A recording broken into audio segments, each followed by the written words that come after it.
Hi guys, வீடியோக்குள்ள போகிறதுக்கு முன்னாடி வீடியோ லைக் பண்ணிட்டு பாருங்கள், சப்ஸ்கிரைப் பண்ணிட்டு பாருங்கள். இந்த எபிசோட் ஸ்டார்டிங்கில் பார்த்தீங்கன்னா நம்ம ஹீரோயின் வந்துட்டு ஒர்க் பண்ணிட்டு இருப்பா. ஹீரோ அப்பா வந்து ஒரு ப்ராஜெக்ட் கொடுத்துருப்பாங்களே, ஸோ அதை பற்றி இன்றைக்கி வந்துட்டு பிபிடி வந்துட்டு ப்ரெசன்டேஷன் இருக்க போல். ஸோ இவ தான் வந்து எக்ஸ்பிளைன் பண்ணணும். ஸோ அதுக்கு தான் ரெடி பண்ணிட்டு இருக்கும்போது அவளுக்கு ஒரு இமெயில் வரும். இவ வந்து நிறைய அந்த பிளேஸை பற்றி இன்ஃபர்மேஷன் கேட்டிருப்பா. அங்கே ஒர்க் பண்ணிட்டு இருக்க மேனேஜர்கிட்டேருந்து அவங்ககிட்ட என்ன இமெயில் வரும்னா, நான் ஆல்ரெடி வந்துட்டு ஹீரோக்கு சென்ட் பண்ணிட்டேன், ஸோ ஹீரோ வந்து உங்களுக்கு சென்ட் பண்ணிடுவா மேடம் அப்படின்னு சொல்லிட்டு அனுப்பிச்சிருப்பாங்க.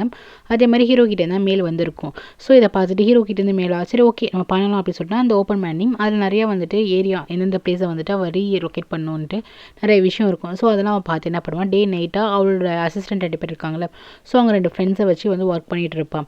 இவங்க நைட்டு போனதும் தெரியாது, பகல் வந்ததும் தெரியாது, அப்படி வந்து வேலை பார்த்துட்டு இருப்பாங்களா. அப்புறம் பகல் ஆகிடும், ஐயோ விரிஞ்சிருச்சான்னு சொல்லிட்டு என்ன பண்ணுவான்னா, சரி நான் வீட்டுக்கு போய்ட்டு ஃப்ரெஷ் ஆகிட்டு வரேன்னு சொல்லிட்டு வீட்டுக்கு கிளம்பி போவாள். இவளுக்கா பயங்கர தூக்கமாக இருக்கும். ரூமோட டோர் கூட ஓப்பன் பண்ண முடியாத அளவுக்கு என்ன பண்ணுவான், டோரில் வந்து சாஞ்சிட்டு இருப்பாள். அப்போ பின்னாடி வந்துட்டு ஹீரோ வந்து தட்டுவான். இதை பார்த்துட்டு ஹீரோயின் வந்து செம்மையாக டென்ஷன் ஆகிட்டு, இப்போ உனக்கு என்ன பிரச்சனை, நான் வந்து நைட்டு ஃபுல்லாக வேலை பார்த்துட்டு வந்துட்டு இருக்கேன், இப்போ வந்து உங்ககிட்ட வந்து பிரச்சனை பண்ணுறதுக்கு என்னால் முடியாது, ஸோ நீ அப்புறம் வந்து சண்டை போடு, இங்கேருந்து கிளம்பு அப்படின்னு சொல்லும் போது, அப்போல்லாம் உனக்கு கிடையாது, நான் உனக்கு டிஸ்டர்ப் பண்ணலாம் இல்லை, உனக்கு இன்றைக்கி ப்ரெசன்டேஷன் இருக்குல்ல, ஸோ அதுக்காக ஆல் தி பெஸ்ட் சொல்ல வந்தேன் அப்படின்னு சொல்லிட்டு நல்லபடியாக சொல்லிட்டு போவான். இதை பக்கம் நம்ம ஹீரோனுக்கு பரவாயில்லையே, நம்மளுக்கு வந்துட்டு இந்த மாதிரி ஆல் தி பெஸ்ட்லாம் சொல்கிறானே அப்படின்னு சொல்லிட்டு கொஞ்சம் நல்ல அபிப்பிராயம் வரும். நெக்ஸ்ட் அந்த பிளேஸில் வந்துட்டு யார் இருப்பான்னா, ஹீரோ இருப்பான், அதுக்கப்புறம் வந்து சித்தி இருப்பாங்க, அதுக்கப்புறம் பிஏ இருப்பாங்க, ஹீரோட அப்பா, இவங்க 4 பேருக்கும் வந்து அந்த ப்ரெசன்டேஷனை வந்துட்டு இவன் வந்துட்டு ப்ரெசென்ட் பண்ணிட்டு இருப்பான். இந்த மாதிரி இப்படி அமைச்சிடலாம் அப்படின்னு சொல்லிட்டு நிறைய வந்துட்டு அவள் இன்ஃபர்மேஷன்லாம் கலெக்ட் பண்ணியிருப்பாள். அது அவளோட ஐடியா எல்லாத்தையுமே சொல்லிட்டு இருப்பா. அப்போ அவங்க அப்பா வந்து ஸ்டாப் பண்ணுமா அப்படின்னு சொல்லிட்டு என்ன பண்ணுவாங்கன்னா, அந்த ஃபைலில் இருக்க எல்லாமே ஓப்பன் பண்ணி பார்ப்பாங்க. பார்த்தீங்கன்னா இவர் அமைச்ச ஃபைல் வேறு, ஆக்சுவலி இவங்களுக்குள்ள இடம் வேறு, இவ வந்துட்டு வேறு இடத்த வந்துட்டு ப்ரெசென்ட் பண்ணியிருப்பாள். நான் உங்ககிட்ட இதை வந்துட்டு மாற்ற சொல்லியம்மா அப்படின்னு சொல்லிட்டு ஹீரோட அப்பா வந்து கேட்பாராம். அதுக்கு வந்துட்டு இல்லை எனக்கு இந்த டாக்குமெண்ட் தான் அமைச்சிருந்தாங்க, ஆக்சுவலி மேனேஜர்கிட்டேருந்து ஹீரோ மூலியமாக அமைச்சிருப்பாங்க, இப்போ இந்த இடத்துல சொல்ல முடியாதுல்ல. ஸோ என்ன பண்ணுவான்னா, புரிஞ்சுக்கிட்டா ஹீரோ தான் ஏதோ சதி பண்ணியிருக்கான், மாற்றி ஏதோ ஃபைல் அனுப்பிச்சி விட்ருக்கான் அப்படின்னு இவளுக்கு தெரிஞ்சிடுச்சு. உடனே வந்துட்டு ஹீரோ வந்து சிரிக்க ஆரம்பிச்சிருவான். நக்கெல்லாம் பார்த்தல நல்லா வச்சேன் அவனுக்கு காப்பு அப்படிங்கிற மாதிரி பார்த்துட்டு இருப்பான். இதை பார்த்துட்டு ஹீரோ வந்து ரொம்ப தடுமாற ஆரம்பிச்சிருவான். ஸோ என்ன பண்ணுவான்னா, அந்த பிபிடியை வந்துட்டு அப்படியே மாற்றிட்டு இருப்பான், என்ன ஆச்சு அப்படின்னு சொல்லிட்டு. ஹீரோவா பயங்கர நக்கலாக வந்துட்டு இவ்வளோ தான் அவனோட கதை வந்து க்ளோஸ் அப்படின்னு சொல்லிட்டு அப்படியே பார்த்துட்டு இருப்பான். ஹீரோயினுக்கு வந்து செம்மையாக வரும். அப்போ தான் வந்துட்டு ஒரு ஃப்ளாஷ்பேக் காட்டுறாங்க. ஹீரோ என்ன சொல்லுவானா, அவனோட வேலை பார்க்குறான்னா, ஸோ அவங்ககிட்ட சொல்லிட்டு இருப்பான், இந்த மாதிரி எங்கள் அப்பாவுக்கு வந்துட்டு ஒரு கெட்ட வியாதி இருக்குது, அது என்னன்னா எங்கள் அப்பா ஒர்க்கில் வந்துட்டு கரெக்டாக இருக்கணும், யார் ஒர்க்கில் வந்து மிஸ்டேக் பண்ணாலும் எங்கள் அப்பாவுக்கு பிடிக்காது, தூக்கி போட்டுருவாருன்னு சொல்லிட்டு நிறைய ஃப்ளாஷ்பேக்லாம் காட்டுறாங்க. அவங்க அப்பாவும் அந்த மாதிரி ஆஃபீஸ்க்கு வராங்க, ஏதாச்சும் ஃபைல் வந்து தப்பு பண்ணியிருந்தாலும் மிஸ்டேக் பண்ணியிருந்தா எதுவுமே உங்கள் அப்பாவுக்கு பிடிக்க மாட்டேது, உடனே தூக்கி போட்டு திட்ட ஆரம்பிச்சிடுவாங்க, என்ன இந்த ஒர்க் பண்ணிட்டு வந்திருக்கு அப்படின்னு சொல்லிட்டு. நிறைய பேரை வந்துட்டு திருப்பி ஒர்க் பண்ண அப்படின்னு சொல்லிட்டு அவங்க நல்ல பாசிட்டிவ் இது வச்சிருப்பாரு, ஸோ அதே வந்து குறைஞ்சி போயிடும். இதுதான் எங்கள் அப்பாவோட வந்துட்டு மெயின் வீக்னஸ், ஸோ இதை வச்சு நம்ம ஹீரோனை வந்துட்டு தடுக்கலாம் அப்படின்னு சொல்லிட்டு இவன் என்ன பண்ணியிருப்பான்னா, எல்லா ஃபைலையுமே மாற்றி இவன் என்ன பண்ணியிருப்பான், ஹீரோனுக்கு வந்து செட் பண்ணி வச்சிருப்பான் நைட்டு. ஸோ அதுதான் நம்ம ஹீரோயின் வந்து இப்போ வந்து ப்ரெசென்ட் பண்ணுறா. அவளுக்கு வந்து புரிஞ்சிடுச்சு. ஆனால் இவங்க அப்பாவுக்கு வந்துட்டு ஹீரோயின் வந்து தப்பாக பண்ணுறா அப்படிங்கும்போது இவருக்கும் வருது. பட் இருந்தாலுமே இவர் என்ன பண்ணுறாரு, அட்ஜஸ்ட் பண்ணிட்டு ஓகே இப்போதைக்கு இது எல்லாமே ஸ்டாப் பண்ணி வச்சிடலாம், நான் திருப்பி ஒர்க் பண்ணிட்டு வந்து ப்ரெசென்ட் பண்ண அப்படின்னு சொல்லிட்டு போயிறாரு. ஹீரோயினா ஓகே தேங்க்ஸ், சாரி நான் மன்னிச்சிடுங்க அப்படின்னு சொல்லிட்டு பார்க்குறான். அப்போ வந்துட்டு இவருக்கு புரிதலை இது எல்லாமே பண்ணது வந்துட்டு ஹீரோ தான் அப்படின்னு சொல்லிட்டு அதுக்காக அவள் திருப்பி வந்து சாரி கேட்குறா. ஹீரோ பேரை வந்துட்டு போட்டும் கொடுக்கல. அப்போ பிஏ சொல்கிறாங்க, இதெல்லாம் நீ பார்த்து பண்ண மாட்டியா, இப்படி தான் வந்து குழப்படி பண்ணுவியா அப்படின்னு சொல்லிட்டு அவங்க முடிஞ்ச அளவுக்கு ஒரு திட்டி விட்டு போடுறாங்க. இதெல்லாம் பார்க்குற ஹீரோனுக்கு ரொம்ப கஷ்டமாக இருக்குது. எல்லாரும் கிளம்பி போனதுக்கப்புறம் ஹீரோ வந்துட்டு பார்த்தல உனக்கு வெயிட் எங்கே வச்சுன்னு பார்த்தல, ரொம்ப வந்து எங்கிட்ட ஆடாத அப்படின்னு சொல்லிட்டு இவன் என்ன பண்ணுவானா, ஒழுங்கு மனித பொட்டி படிக்கலாம் எடுத்துக்கிட்டு நீ காலி பண்ணிட்டு போ, ஃபஸ்ட்டே வீட்டுக்குள்ளே வந்து அதுக்கப்புறம் கம்பெனிக்குள்ளே வரலான்னு பிளான் பண்ணுறியா அப்படின்னு சொல்லிட்டு இவன் வந்து திட்டுவான். இவனுக்கு உச்சபட்ச கோவம் என்னன்னா, ஹீரோன் வந்து பிடிக்கும், ஆனால் ஹீரோயின் வந்து இந்த நிலைமையில வந்தது, இவன் வந்துட்டு தப்பாக அண்டர்ஸ்டாண்ட் பண்ணது, இதெல்லாம் வந்து பார்த்து ஹீரோயின் வந்து தப்பாக புரிஞ்சுக்கிறான். இவன் பணத்துக்காக தான் இந்த மாதிரி பண்ணுறான் அப்படின்னு சொல்லிட்டு நான் தப்பான மிஸ் அண்டர்ஸ்டாண்டிங் பண்ணியிருக்கான். ஸோ கிளம்பி போயிட்டு இதுக்கப்புறம் நிறைய விஷயம் உனக்கு ஆப்பு வச்சுட்டே இருப்பேன், ஸோ இப்போ நீ கிளம்பி வர்றது பெட்டர் அப்படின்னு சொல்லிட்டு போயிருப்பான். ஹீரோயினா செம்மையாக வந்து டென்ஷன் ஆகிட்டு இருப்பா. அதுக்கப்புறம் இவங்க மீட்டிங்கை விட்டு வெளியே போவாங்களா. அப்போ சித்தி வந்து ஓடிட்டு போய் கேட்பாங்க, என்ன அதை அசட்டாக விட்டுட்டீங்க, எத்தனை பேர் இந்த கம்பெனியில் ஒர்க் பண்ணியிருக்காங்க, ஏன் சொல்ல போகிறோம், நான் கூட தான் இந்த கம்பெனியில் ஒர்க் பண்ணியிருக்கேன், ஏதோ தப்பாக வந்து ப்ரெசன்டேஷன் பண்ணாலோ ஒரு தப்பான விஷயம் பண்ணால் அங்கேயே வந்துட்டு அவங்களை திட்டுவீங்க, ஆனால் இவன் மட்டும் வந்துட்டு நீங்கள் விட்டுடுறீங்க, ஏன் உங்கள் வருங்காலத்து ஒய்ஃபாக மாற போகிறான்னு சொல்லிட்டு சலுகை தரீங்களா அப்படின்னு சொல்லிட்டு வந்துட்டு இவங்க கேட்பாங்க. அதே மாதிரி ஹீரோ வந்து கேட்பான், ஆமாப்பா எப்போவுமே இந்த மாதிரி நீங்கள் பண்ணுவீங்க, இப்போ என்ன அதிசயமாக இருக்குது, நான் ஒரு தப்பு பண்ணாலே வந்துட்டு காய்ச்சி மூச்சுன்னு கற்றுவீங்க, இவ வந்து ப்ரெசன்டேஷன் தப்பாக பண்ணியிருக்கா அப்படின்ட்டு ஹீரோ சொல்லும் போது அவங்க அப்பா சொல்லுவாங்க, அவள் வந்துட்டு அந்த மாதிரி பொண்ணு கிடையாது, அவள் ரொம்ப வந்து நல்லா ஒர்க் பண்ணுவா, எனக்கு ஏதோ இதை ஃபுல்லாக டீப்பாக விசாரிச்சா தப்பு சில பேர் மாட்டிப்பாங்க, இவங்க அப்பாவுக்கு நைட்டாக தெரிஞ்சு போல ஹீரோ இதை பண்ணி வச்சிருக்கா அப்படின்னு சொல்லிட்டு அதுக்காக தான் நான் பெருசாக கண்டுக்காமல் போயிட்டேன் அப்படின்னு சொல்லிட்டு போயிருப்பார். ஹீரோ ஐயோ அப்பா இவருக்கு தெரிஞ்சிடும் போலி அப்படின்னு சொல்லிட்டு அவனுக்கு கொஞ்சம் பயம் வந்துடும். அதுக்கப்புறம் வீட்டுக்கு போனதுக்கப்புறம் பிஏவும் அதுக்கப்புறம் சித்தி வந்து புலம்பிட்டு இருப்பாங்க. சித்தி தான் பயங்கரமாக புலம்பிட்டு இருப்பாங்க. உங்களால் ஒன்றுமே பண்ண முடியாதா, அவளை இந்த வீட்டை விட்டோம் கம்பெனி விட்டு உங்களால் துரத்தவே முடியாதா, நீங்கள் எத்தனை வருஷமாக இங்கே வந்து ஒர்க் பண்ணிட்டு இருக்கீங்க, ஏதாச்சும் பண்ணுங்கன்னு சொல்லிட்டு வந்துட்டு இவங்க கத்திட்டு இருப்பாங்க. அதுக்கப்புறம் ஹீரோயினுக்கு செம்மையாக காண்டாயிடும். ஹீரோயினை வந்து கார்டனில் இருப்பாள். அப்போ ஹீரோ என்ன பண்ணுவானா, நீ இன்னும் வந்துட்டு கிளம்பலையா அப்படின்னு சொல்லிட்டு ஹீரோ வந்து கேட்பானா. இது கேட்டுமே ஹீரோயினுக்கு சம்பவம் வரும். ஆனால் அவன் வந்து அட்ஜஸ்ட் பண்ணிட்டு என்ன சொல்வானா, அன்றைக்கி நான் உன் வீட்டு தேடி வந்தேன், நான் ஏன் உனக்காக ஃபீல் பண்ணி பேசுகிறேன்னா எனக்கும் பேரண்ட்ஸ் வந்து கிடையாது, நீ எப்படி நினைப்ப, நீ எந்த மாதிரி வந்துட்டு ஃபீல் பண்ணுவேன் எல்லாமே புரிஞ்சுக்கிட்டு உங்ககிட்ட பேச வந்தேன், ஆனால் நீ கொஞ்சம் கூட என்ன மதிக்காமல் என்னை வந்து திட்டி அமுச்சிட்டேன், அதெல்லாம் இருக்கட்டும், இவ்வளோ கேவலமாக சீப்பாக வந்துட்டு உன்னால் வந்துட்டு இப்படி தான் நடந்துக்க முடியுமா, ஒரு விஷயத்த ஃபேக்காக மாற்றி அது எனக்கு அமைச்சு இவ்வளோ கேவலமாக சீப்பாக நடந்துப்பா நினச்சி கூட பார்க்கல, என்ன தோக்கடிக்கணும் அப்படின்னா வேறு மாதிரி தோக்கடி, நீ வேணா கம்பெனிக்கு வா, நீ வந்து ஒர்க் பண்ணு, என்னோட பெஸ்ட்டாக நீ எல்லாம் வேணால் ப்ராஜெக்ட் பண்ணு, அப்போ வேணால் பார்க்கலாம், சும்மா கேவலமாக என்கிட்ட வந்துட்டு இந்த பொய்யான ஒரு இமெயில் அனுப்பிச்சு அதை வந்துட்டு என்னோட பொழப்பை வந்துட்டு கெடுத்து விட்டு இதெல்லாம் பண்ணுறதுலாம் என்ன வேலை அப்படின்னு சொல்லிட்டு ஹீரோ வந்து வெறுப்பேற்றுற மாதிரி பேசிகிட்டு இருப்பா. ஆனால் அவள் சொல்கிறது கரெக்டு தானே. ஸோ அவள் இந்த மாதிரி சொல்லும் போது ஹீரோக்கு வந்துட்டு கோவம் வந்துடும். இப்போ என்ன சொல்ல வரேன், ஸோ நம்ம 2 பேரும் காம்படிட் பண்ணலான்னு சொல்ல வரியாங்கும் போது ஆமாம் சொல்கிறேன், நம்ம 2 பேரும் போட்டி போடலாம், யார் வந்து குட்டாக ப்ரெசன்டேஷன் பண்ணுறான்னு பார்க்கலாம் அப்படின்னு சொல்லிட்டு இவ வந்து கேட்பா. கண்டிப்பாக நான் தான் பண்ணுவேன், நான் இதுக்கப்புறம் உங்ககிட்ட வந்து எல்லா விஷயத்துலையும் வந்து காம்படிட் பண்ண ஆரம்பிக்கிறேன் அப்படின்னு சொல்லிட்டு இவன் சொல்லிட்டு போவான். முடிஞ்சால் பார்க்கலாம்டா, என்கிட்டலாம் நீ வந்து மோதவே முடியாது, ஒர்க்குன்னு வந்துருச்சுன்னா 24 ஹவர்ஸ் நான் அதில் தான் இருப்பேன். ஏன்னா இவள் ஃபஸ்ட்டு அப்படி தான் இருந்திருப்பான். உன் பாய் ஃப்ரெண்ட் வந்து அதனால தான் விட்டுட்டே போயிருப்பான், நீ வந்து போரிங் அப்படின்னு சொல்லிட்டு. இவள் அந்த மாதிரி நல்லா ஒர்க் பண்ணுவாள். ஸோ ஹீரோ சொல்கிறான், அப்படியா பார்க்கலாம், நானும் வந்துட்டு இதுக்கப்புறம் ஃபுல்லாக வந்துட்டு உனக்கு வந்து காம்படேட்டாக தான் வரப்போகிறேன், உனக்கு எல்லா விஷயமும் நான் வந்துட்டு ஈக்குவலாக பண்ணுவேன் பாருடி அப்படின்னு சொல்லிட்டு 2 பேரும் வந்து சொல்ல விட்டுருப்பாங்க. நெக்ஸ்ட் டே பார்க்கணுமே, இவங்க கம்பெனியில் எப்போவுமே வந்து ஸ்டார்ட் பண்ணும்போது இவங்க வந்து பார்க் தானே வச்சுருக்காங்க. ஸோ அந்த பார்க்கில் ஒர்க் பண்ணுறவங்க எல்லாருக்குமே வந்துட்டு ஒரு வந்துட்டு ரிலாக்ஸ்க்காக காலையும் சரி ஒர்க் வந்து ஸ்டார்ட் பண்ணுறதுக்கு முன்னாடி வந்துட்டு ஒரு வார்ம் அப் மாதிரி வந்து டான்ஸ் மியூசிக்லாம் போட்டு ஜாலியாக வந்து ஃபன் பண்ணிட்டு தான் வந்து ஒர்க் வந்து ஸ்டார்ட் பண்ணுவாங்க போல். இது எப்போதும் வழக்கம் போல். ஸோ அதுக்காக எல்லாம் ரெடி ஆகிட்டு இருப்பாங்க. அப்போ பார்த்தீங்கன்னா ஒரு பையன் சொல்லுவாங்க, பாருங்கள் வந்துட்டு மேடம் வராங்க அப்படின்னு சொல்லிட்டு, சின்ன மேடம் வராங்க அப்படின்னு சொல்லுவான். பார்த்தீங்கன்னா நம்ம ஹீரோயின் தான் வருவா. அவளை வந்துட்டு இந்த வார்ம் அப்பில் வந்து கலந்துக்கிறேன், நானும் இந்த டான்ஸில் வந்துட்டு பார்ட்டிசிபேட் பண்ணலான்னு இருக்கேன் அப்படின்ட்டு அங்கே இருக்கிற மேனேஜர் கிட்ட சொல்லும் போது, ஓ அப்படியே கண்டிப்பாக வாங்க மேடம் அப்படின்னு சொல்லிட்டு அவங்க வந்து கூப்பிடுவாங்க. இப்படி இவங்க பேசிகிட்டு இருக்கும் போதே திரும்பி பாருங்கள் சின்ன முதலாளியும் வராரு அப்படின்னு சொல்லிட்டு காட்டுவாங்கன்னா பார்த்தீங்கன்னா ஹீரோ தான் வருவான். ஆக்சுவலி ஹீரோ வந்துட்டு சின்ன பாஸ் அப்படின்னு தான் சொல்லிட்டு இருப்பாங்க. ஸோ ஹீரோவும் வருவான், அவங்க கூட வந்துட்டு அந்த மேட் இருக்காருல்ல அவரும் வருவார். ஸோ எல்லோரும் வருவாங்கள்ல, நாங்களும் வந்துட்டு பார்ட்டிசிபேட் பண்ணுறோன்னு சொல்லிட்டு 2 பேருமே டான்ஸ் ஆட ஆரம்பிச்சிருவாங்க. அந்த டான்ஸ்லேருந்து காலைல ஏஞ்சலுமே வந்துட்டு இவங்களுக்கு போட்டி வர ஆரம்பிச்சிடும், நீ நல்லா ஆடுறியா நான் நல்லா ஆடுறியா அப்படின்னு சொல்லிட்டு. அதுக்கப்புறம் அங்கே ஒருத்தன் டான்ஸ் சொல்லி கொடுப்பான் போல், அவன் தான் வந்துட்டு மியூசிக்லாம் போட்டு 2 பேரும் டான்ஸ் ஆடுவாங்க. டான்ஸ் ஆடுற மாதிரி தெரியாது, 2 பேரும் வந்துட்டு வெறி கொண்டு என்ன பண்ணுவாங்கன்னா எக்ஸசைஸ் பண்ணிட்டு இருப்பாங்க. 2 பேரும் வந்துட்டு அவங்களோட பெஸ்ட்டை வந்து கொடுத்துட்டு இருப்பாங்க. 2 பேர் சண்டை போட்டுட்டு இருப்பாங்க. இதெல்லாம் பார்க்குறவங்களுக்கு வந்துட்டு என்ன நடக்குன்னே தெரியாது. ஆனால் அவங்க ஒரு விஷயம் புரிஞ்சுக்கிறாங்க, இவங்க 2 பேரும் வந்து ஆப்போசிட்டாக இருக்கிறாங்க, இவங்க 2 பேரும் ஏதோ பிரச்சனை தான் பண்ண போகிறாங்க அப்படின்னு சொல்லிட்டு ஹீரோ வந்துட்டு சொல்லுவான், இன்னையோட நீ க்ளோஸு, கண்டிப்பாக வந்துட்டு என்னோட ஆட்டத்தை நீ பாருங்கும் போது நான் தான் பார்க்குறேன்னு சொல்லிட்டு ஹீரோன்னு சொல்லுவான். 2 பேரும் வந்துட்டு இன்னைக்கு சொல்லுவாங்க, பார்க்கலாம் யார் நீ பெஸ்ட்டாக வரையா நான் பெஸ்ட்டாக வரேனான்னு பார்க்கலாம் அப்படின்னு சொல்லிட்டு 2 பேரும் வந்து ஸ்டார்ட் பண்ண ஆரம்பிச்சிருவாங்க.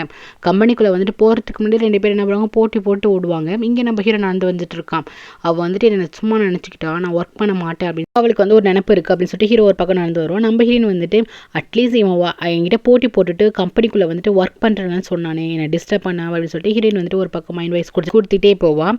நெக்ஸ்ட் இவங்களுக்கு என்னன்னா, அந்த பிளேஸ் இருக்குல்ல, இவங்க வந்து ப்ராஜெக்ட் நடத்த போகிறாங்க. ஸோ அந்த பிளேஸை வந்துட்டு ஃபோட்டோ பிடிச்சி கொண்டு வரணும். ஸோ ஹீரோயின் வந்து நான் அதுக்கு தான் போகிறங்கும் போது, கண்டிப்பாக நானும் அதுக்கு தான் வரேன், பார்க்கலாம் யார் வந்து நல்லா வந்து ஃபோட்டோ பிடிக்கிறா அப்படின்னு சொல்லிட்டு இவங்க 2 பேரும் என்ன பண்ணுவாங்க, அந்த மலையில் போய் நிற்பாங்க. பார்த்தீங்கன்னா அது பெரிய இடமா இருக்கும். ஹீரோ வந்து கிண்டல் பண்ணுவான், ஸோ இந்த இடத்த நீ சுற்றி பார்த்து ஃபோட்டோ எடுக்க போகிற, அதானே இது விடிஞ்சிரும் அப்படின்னு சொல்லிட்டு பார்ப்பான். ஏன்னா அது ஏக்கர் கணக்கில் இருக்கும், பெரிய இடமா இருக்கும்.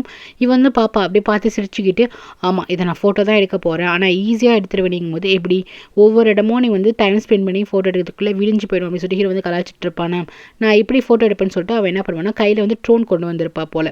ஸோ அதை வச்சு ஃபோட்டோ எடுத்துகிட்டு இருப்பா. ட்ரோனை ஃபஸ்ட்டு என்ன பண்ணுவான், ஸ்டார்ட் பண்ணும்போது நம்ம ஹீரோ மேலே வந்து டிடிக்கிற மாதிரி பண்ணுவா. ஹீரோ டக்குன்னு கீழே வந்துடுவான். என்ன பண்ணுற நீ அப்படின்னு சொல்லும் போது, பாவம் இதுக்கே பயப்படாது சார் அப்படின்னு சொல்லிட்டு என்ன பண்ணுவானா, அப்புறம் அந்த சைடில் வந்து ட்ரோனை விட்டு ஒரு இடமா ஃபோட்டோ எடுக்கலாம் அப்படின்னு சொல்லிட்டு ட்ரோனை வந்துட்டு கொண்டு போயிட்டு இருப்பா. ஹீரோக்கா செம்ம டென்ஷன் ஆகும், ஏன்னா நீ மட்டும் தான் ட்ரோன் வச்சிருப்பியான்னு சொல்லிட்டு கூட வேலை பார்க்குறான்னா அந்த பையன்கிட்ட சொல்லி ட்ரோன் எடுத்து சொல்லுவான். ஹீரோயின் வந்துட்டு என்ன பண்ணுவானா, ஃபோட்டோ எடுத்துகிட்டு இருக்கும்போது என்னடா இன்னொரு ட்ரோன் வருது, என்னோட ட்ரோனை வந்து இடிக்க வருது அப்படின்னு சொல்லிட்டு திரும்பி பார்க்கும்போது நம்ம ஹீரோ தான் விட்டுட்டு இருப்பான். நீ எப்படி அதுக்குள்ளே வந்து எடுத்துகிட்டு வந்த அப்படின்னு சொல்லிட்டு ஹீரோ வந்து கேட்பாளா. அப்போ தான் தெரியும் அந்த மேடு வந்திருப்பான். பார்த்தீங்கன்னா பின்னாடி நிறைய பேர் வந்திருப்பாங்க, இங்கே ஒர்க் பண்ணுறவங்க எல்லாருமே வந்திருப்பாங்க. ஹீரோக்கு வந்து எடுத்து வந்து கொடுத்துருப்பான். நான் தான் மேடம் எடுத்து வந்து கொடுத்தேன் அப்படின்னு சொல்லும் போது, ஓ அப்படியான்னு சொல்லிட்டு இவங்க 2 பேரும் என்ன பண்ணுவாங்கன்னா போட்டி போட்டுட்டு அந்த ஏரியாவுக்கு வந்துட்டு யாரோட ட்ரோன் வந்து ஃபாஸ்ட்டாக பறக்குது அப்படின்னு சொல்லிட்டு சில்லித்தனமாக என்ன பண்ணுவாங்கன்னா பெட் கட்டிட்டு பார்த்துட்டு இருப்பாங்க. லாஸ்ட் வரைக்கும் ஃபோட்டோ எடுத்தாங்களா என்னன்னு தெரியல. நான் மாற்றி மாற்றி பறக்க விட்டுட்டு இருப்பாங்க. இவங்க எல்லாம் பார்த்துட்டு இருப்பாங்க. பாஸ் உங்கள் ட்ரோன் இங்கே போகுது அங்கே போகுது அப்படி சொல்லி எல்லாம் கை கொட்டி சிரிச்சிட்டு இருப்பாங்க. இப்படி நடந்துட்டு இருக்கும். அதுக்கப்புறம் இவன் கேன்டீனுக்கு வந்து நடந்த விஷயத்தை எல்லாத்தையுமே சொல்லிட்டு இருப்பானா. அப்போ வந்து கேட்பாங்க, ஓகே 2 பேரில் யார் நிறைய ஃபோட்டோ எடுத்தால் யார் வின் பண்ணா அப்படின்னு சொல்லிட்டு கேட்பானா. கிழிச்சாங்க. 2 பேருமே வந்து மாற்றி மாற்றி ட்ரோனை விட்டாங்க தவிர்த்து ஃபோட்டோ ஒன்று கூட எடுக்கல. கண்டிப்பாக பாஸ்ட்டை திட்டு வாங்க போகிறாங்க அப்படின்னு சொல்லிட்டு அவன் வந்து சொல்லுவான். அப்படியா, எனக்கும் காலைல ஒரு விஷயத்த நான் பார்த்தேன். நான் வந்து ரெஸ்ட் ரூமுக்காக வந்துட்டு இருந்தேன். அப்போ பார்த்தேன் இவங்க 2 பேரும் வந்து சின்ன பிள்ளைத்தனமாக 2 பேரும் சண்டை போட்டு இருந்தாங்க. ஆஃபீஸ்க்குள்ளே யார் ஃபர்ஸ்ட் போகிறதுன்னு போட்டி போட்டுட்டு இருந்தாங்க அப்படின்னு சொல்லிட்டு இருப்பான்.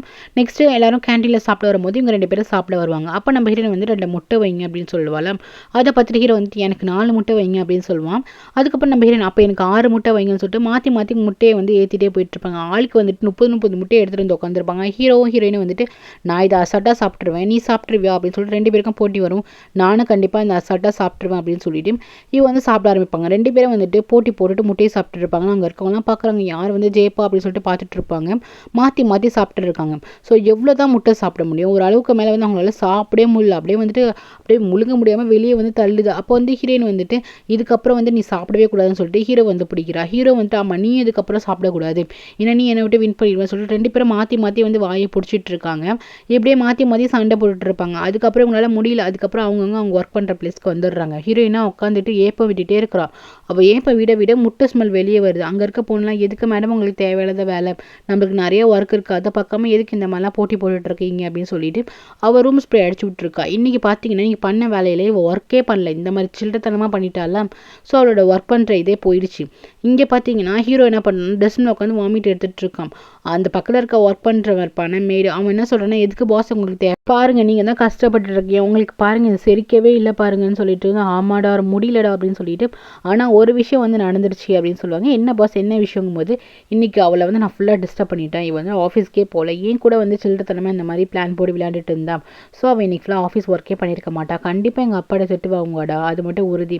இவன் இந்த ப்ராஜெக்ட் வந்து நல்லதுமாக செஞ்சு கொடுக்கக்கூடாது, எப்படியாச்சும் எங்கள் அப்பா மூலியமாக கெட்ட பேர் வாங்கிட்டு இவன் துரத்தி அடிக்கணும் அப்படின்னு சொல்லிட்டு ஹீரோக்கு இந்த மாதிரி எண்ணம் வந்துடுச்சு. என்ன பாஸ் எப்படி சொல்கிறீங்க, நீங்கள் லவ் பண்ண பொண்ணு தானேங்கும் போது அதெல்லாம் இருக்கட்டும், இப்போதைக்கு வந்து தள்ளி வைக்கிறது தான் முக்கியம் அப்படின்னு சொல்லிட்டு இருப்பான். நெக்ஸ்ட்டு பார்த்தீங்கன்னா என்ன பண்ணுவாங்க, நிறைய ஃபைல் அதை வந்து போய் கொடுப்பாங்க. இதில் இருக்க ரெஸ்யூமில் எல்லாமே வந்து நல்லா படித்த பொண்ணுங்க, அதுக்கப்புறம் நல்லா ஒர்க் பண்ணுறவங்க, நீங்கள் என்ன பண்ணுறீங்க அப்போவை தூக்கிட்டு வேறு நல்ல எம்ப்ளாயாக வைங்க அப்படின்னு சொல்லுவாங்க. இதை கேட்டதுமே இவருக்கு ஒரு மாதிரி இருக்கும். என்ன சொல்ல வர, ஆமாம் நீங்கள் வந்து ஒய்ஃபாக கல்யாணம் பண்ணிட்டு வீட்டில் வச்சுக்கோங்க, ஆனால் கம்பெனியில் வந்துட்டு அந்த பொண்ணு அந்த ப்ராஜெக்ட் கொடுக்குறீங்களே, அந்த பொண்ணு இத்தனை பெரிய ப்ராஜெக்ட்லாம் பண்ண முடியாதுங்கும் போது இங்கே பாரு, நீ வந்து சஜஷன் சொன்னால் அதை ஏற்றுக்கணும் எனக்கு ஒன்றும் அவசியம் கிடையாது. நீ ரொம்ப வருஷமாக இங்கே ஒர்க் பண்ணுறது நல்லாவே தெரியுது. உனக்கு சப்போஸ் போர் அடிச்சா நீ ரிலீவ் ஆகிக்கோ, உனக்கு அதுக்குள்ளே அமௌண்ட்டு ஒன்று செட்டில்மெண்ட் எல்லாமே நான் தரேன் அப்படின்னு சொல்லிட்டு நீ ரிலீவ் ஆகிக்கோ. எனக்கு வந்துட்டு என்கிட்ட வந்து மெயினில் வந்து என்னை திருத்துறது மாற்றுறது என்னோட டிசிஷனில் வந்து மூக்கு நுழைகிற வெள்ளம் வச்சக்கூடாது, நீ வந்து என்னோட பிஏ மட்டும்தான் அப்படின்னு அவர் சொல்கிறாரு. இதை கேட்டுமே அவங்களுக்கு கோவம் வருது. என்ன சொல்ல வரீங்க அப்படின்னு சொல்லிட்டு, ஆமாம் நீ என்னோட பிஏ தான், உனக்கு வந்து போர் அடிக்குது, நீ வந்து ரிலீஃப் ஆகணும்னா ரிலீஃப் ஆகிக்கோ அப்படின்னு சொல்லும் போது முடியாது, என்னால் முடியாது, இந்த கம்பெனி அப்படி ஒன்றும் என்னால் தூக்கி போட்டு போக முடியாது, அப்போ கையில் இந்த ப்ராஜெக்டை கொடுத்தது எனக்கு சுத்தமாக பிடிக்கல, எவ்வளோ நல்ல எம்ப்ளாயி இருக்காங்க அவங்ககிட்ட நீங்கள் கொடுக்கலாம், சும்மா நீங்கள் கல்யாணம் பண்ணிக்கணும்னு ஆசைப்படுறீங்கன்னா அதை அதோட வச்சுக்கோங்க, கம்பெனியில் வந்து திணிக்காதீங்க, இந்த கம்பெனி எப்படி ஆரம்பிச்சது தெரியுமான்னு சொல்லிட்டு அவங்க வந்துட்டு ஏதோ பாஸ் மாதிரி இவர் வந்து மிரட்டிட்டு போகிறாங்க. என்னால் இந்த கம்பெனியை விட்டு வெளியே போகவே முடியாது அப்படின்னு சொல்லிட்டு போகிறாங்க. இவருக்கு வந்துட்டு என்ன சொல்ல வர அப்படிங்கும்போது, ஆமாம் நான் வந்து இந்த கம்பெனியை விட்டு போகவே மாட்டேன் அப்படின்ட்டு ஒரு மாதிரி ஸ்ட்ரிக்டாக சொல்லிட்டு போகிறாங்க. ஸ்டே வந்து நம்ம ஹீரோவும் வராங்க. 2 பேருக்கும் முடியல, நேற்று பண்ண குட்டி காலாட்டாலே இவங்க 2 பேருமே வந்துட்டு ரொம்ப வந்து ரெஸ்ட் இல்லாமல் இருக்காங்க.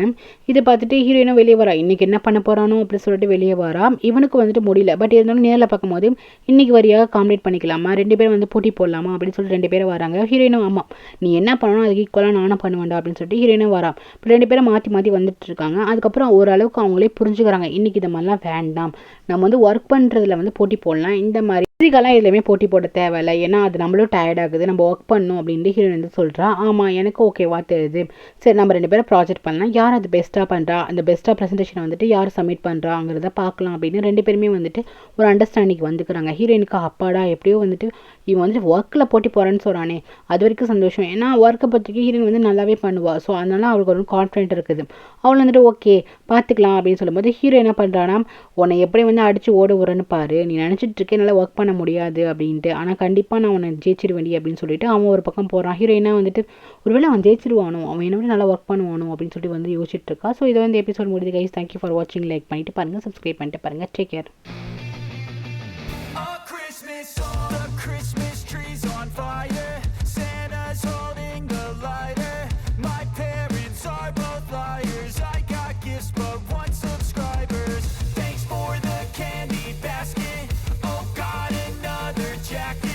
My